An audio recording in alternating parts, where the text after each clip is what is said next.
Siz shu savollarga javob bera olasizmi? Oxirgi 7 kun ichida 6 ta seriyani tomosha qildingiz. Endi esa savol berish navbati bizdan. Boshladik. 5 vaqt namozdan tashqari qaysi namoz payg'ambarimiz Muhammad sallallohu alayhi va sallamga farz bo'lgan? Qiyomat kuni inson va jinlardan so'raladigan birinchi amal qaysi? Har bir namozdan keyin qaysi surani o'qigan insonga jannat va'da qilingan? Namoz vaqtida qaysi surani aytish majburiy?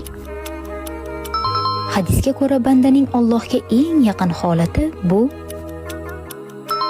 Namoz vaqtida qaysi amal qilinganda shayton ko'z yosh to'kadi? Qazo namozi qachon o'qiladi?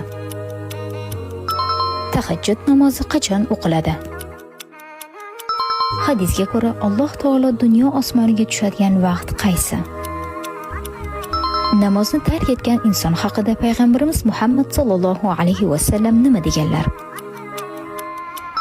Bu videoni boshqalarga ham ulashing.